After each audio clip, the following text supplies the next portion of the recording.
महेश जी, आपकी जो आपने ऑल इंडिया रैंक 1 लाए हैं, स्ट्रेटजी क्या रही? स्ट्रेटेजी देखो, अब कंटिन्यूस पढ़ना पड़ेगा। मतलब कई बच्चे क्या करते हैं, जैसे पेपर में जो कोचिंग में टेस्ट होते हैं रेगुलर, उनमें अगर अप्स एंड डाउन्स आते हैं तो कि जैसे ज़्यादा नंबर आने पर बच्चे ओवर कॉन्फिडेंट हो जाते हैं, पढ़ना कम कर देते हैं, और बहुत कम नंबर आने पर वो अपना कॉन्फिडेंस लूज़ कर देते हैं। ऐसे में वो 10-12 घंटे पढ़ते हैं, अपनी हेल्थ के साथ कॉम्प्रोमाइज़ कर लेते हैं, तो ये दोनों ही चीज़ें गलत हैं। अगर आपको एक अच्छा रिजल्ट देना है तो आपको रेगुलर अपना स्टडी का जो टाइम टेबल है वो लगभग फिक्स रखना चाहिए आपको, और अपने स्वास्थ्य का भी पूरा ध्यान रखना चाहिए। मैं जब 11th क्लास में एडमिशन लिया था तो मेरे मन में भी आया था कि हिंदी मीडियम का स्टूडेंट कैसे नीट का पेपर फाइट कर सकता है, कि ज़्यादातर इंग्लिश मीडियम के बच्चे रैंक दे रहे हैं, सेलेक्ट हो रहे हैं। तब मुझे प्रॉपर गाइडेंस मिली अपनी कोचिंग से। कोचिंग की तरफ से मुझे सब सेमिनार में बताया गया कि कैसे बायोलॉजी में हिंदी इंग्लिश दोनों पेपर को अटेम्प्ट कर सकते हैं, कैसे अपना टाइम मैनेजमेंट कर सकते हैं, और कैसे जो हिंदी मीडियम के स्टूडेंट्स को दिक्कत आती है उनको टैकल कर सकते हैं। देखिए, मतलब जो कोचिंग में हमारे लास्ट में गुरु कृपा में डीटीएस होते हैं 2 ढाई महीने, डायमंड टेस्ट सीरीज, उसमें मेरा बहुत अच्छा स्कोर चल रहा था, रैंक भी अच्छी आ रही थी। लेकिन कहीं न कहीं तब तक तो मेरे को लग रहा था कि हाँ, एक अच्छी रैंक आ जानी चाहिए।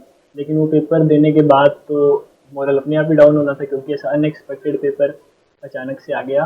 तो उसके बाद जब हम आए, कोचिंग की जो आंसर की थी उससे हमने अपना स्कोर मैच किया, आस-पास देखा कि सबका ही स्कोर कम आ रहा है।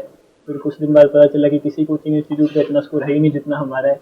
तब कहीं न कहीं कन्फर्म होने लगा कि हाँ, हमें एक अच्छी रैंक आ सकती है। मेरे सबसे हार्ड तो फिज़िक्स ही थी, मेरा पेपर का कोड 45 था, और मेरे पेपर के कोड में जितने भी फिज़िक्स के हार्ड क्वेश्चन थे वो शुरू के 20 में थे। तो अपना आधा घंटा मैं उन क्वेश्चंस पे पहले ही खराब कर चुका था, और मेरे से मुश्किल से 7-8 क्वेश्चन हुए थे।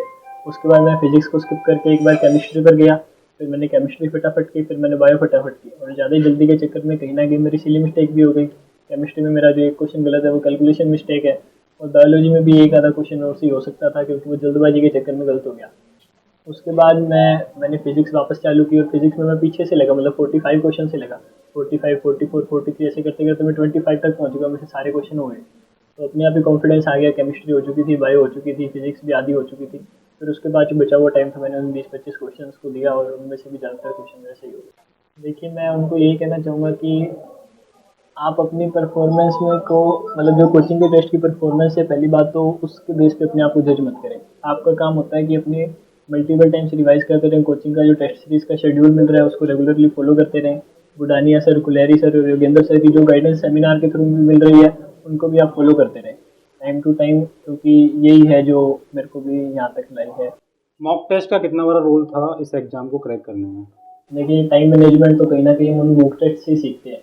लास्ट के 54 दिनों में हमारे 22 मॉक टेस्ट हुए, और कहीं न कहीं वो 3 घंटे के जो पेपर हुए तो उससे मेरे को बहुत कुछ सीखने को मिला। कैसे अपना टाइम मैनेज करना होता है। कई क्वेश्चंस उसमें, जैसे डीटीएस में सर सारे एक्सपेरिमेंट करते हैं, कभी फिजिक्स हार्ड दे देते हैं, कभी केमिस्ट्री हार्ड दे देते हैं, कभी बायो हार्ड दे देते हैं। हालाँकि नीट का पेपर पिछले 4-5 सालों से ऐसा नहीं आ रहा था, लेकिन फिर भी हमें गुरु कृपा करियर इंस्टीट्यूट में हर तरह के पेपर की तैयारी करवाएँगे। तो कहीं न कहीं उन चीज़ों से मैंने बहुत कुछ सीखा कि कैसे अपने टाइम को मैनेज करना है, कैसे अगर फिजिक्स हार्ड है तो उसको स्किप करके केमिस्ट्री पर जाना है, ये आदत भी डलनी चाहिए। और कहीं न कहीं क्वेश्चंस को छोड़ने का भी एक बहुत बड़ा रोल होता है, क्योंकि नेगेटिव में जो -1 नंबर होता है उससे भी हमें बचना है। तो ये चीज़ें भी मुझे मॉक टेस्ट से सीखने को मिला। मम्मी-पापा अगर मेरे नंबर कम आते थे, वैसे मैं डेली इनसे ज़्यादा बात करता नहीं था, और अगर मेरे नंबर इन कम भी आते थे तो ये मेरे को कोई ज़्यादा डाँटते नहीं थे, बस इतना कहते थे कि आप मेहनत करते रहो और अपने मार्क्स अपने आप ही बढ़ जाएँगे, आप बस लगातार मेहनत करते रहो। आपका डेली रूटीन क्या था? कितने बजे उठते थे? कितने बजे पढ़ाई करते थे? सोने का टाइम टेबल क्या था? ऐसा देखो, कुछ फिक्स नहीं था। मतलब मैं बस इतना कह सकता हूँ कि कोचिंग के अलावा 6 टू 7 आवर्स की रेगुलर स्टडी करनी चाहिए हमें, अगर हम एक अच्छी रैंक की उम्मीद कर रहे हैं। स्ट्रेस दूर करने के लिए मैं अपने पेरेंट्स से बात कर लेता था, या फिर अपने मेंटर से बात कर लेता, या दोस्तों के साथ थोड़ी देर बाहर चला जाता था। क्या सेल्फ स्टडी से भी ये एग्जाम क्रैक किया जा सकता है, या कोचिंग संस्थानों का बहुत बड़ा रोल होता है? क्योंकि मेरे जैसे परिवार में आज तक किसी ने नीट का पेपर नहीं दिया है। यहाँ तक कि बायो की स्ट्रीम में मैं परिवार में अकेला हूँ जिसके पास बायोलॉजी है। तो मुझे तो बिल्कुल नॉलेज नहीं था। 10th के बाद जब मुझे या फिर क्लासरूम में ये पता चला कि 720 नंबर का पेपर होता है, एक क्वेश्चन के 4 नंबर मिलते हैं और 1 नंबर नेगेटिव मार्किंग होती है। तो ये सब चीज़ें मुझे नहीं लग रहा कि मैं सेल्फ स्टडी से कर पाता। गुरु कृपा करियर इंस्टीट्यूट में मैंने 3 साल मेहनत की, हर चीज़ के लिए मुझे तैयार किया गया, और तभी मैंने पेपर में एक अच्छा स्कोर। अगर आप किसी बच्चे को बताना चाहें जो 2026 में एग्जाम देना चाहते हैं कि 3 टिप्स हैं, इनको आप फॉलो कर लो, या 4 टिप्स हैं, इनको आप फॉलो कर लो, सो दैट आप कम गलतियां कर पाएंगे और चांसेस जो हैं आपके बढ़ जाएंगे, वो क्या देना चाहेंगे आप? कहीं न कहीं अगर हम क्लासरूम जो नोट्स मिल रहे हैं उसको हमने अच्छे से कर लिया, उसके बाद हमें यहाँ पे मॉड्यूल भी मिलते हैं, उन मॉड्यूल को भी अच्छे से करना होता है। और पेपर प्योर एनसीईआरटी बेस्ड आ रहा था आजकल तो। इस बार का पेपर काफ़ी जो एनसीईआरटी से बाहर भी चीज़ें कुछ आ गई, लेकिन अभी तक पेपर प्योर एनसीईआरटी से आ रहा था, तो अब जो फिजिक्स में जो हार्ड क्वेश्चन थे उनके भी कंसेप्ट कहीं ना कहीं एनसीईआरटी के अराउंड ही थे। तो इसलिए सबसे पहले आप अपने मॉड्यूल के क्वेश्चन प्रैक्टिस करो। उसके बाद हमें यहाँ पर समर्थ के नाम से एक बुकलेट मिली थी, उसमें एनसीईआरटी के सारे इंपॉर्टेंट क्वेश्चंस थे, मैंने उसको अच्छे से सोल्व किया। तो आप पहले अपने मॉड्यूल सोल्व करो, अपनी समर्थ सोल्व करो, और उसके बाद टाइम मिले तो एनसीईआरटी भी जरूर पढ़ो। बायो की एनसीईआरटी तो ज़्यादातर बच्चे पढ़ते ही हैं, लेकिन जो बच्चे गलती करते हैं वो फिजिक्स और केमिस्ट्री की एनसीईआरटी स्किप कर देते हैं।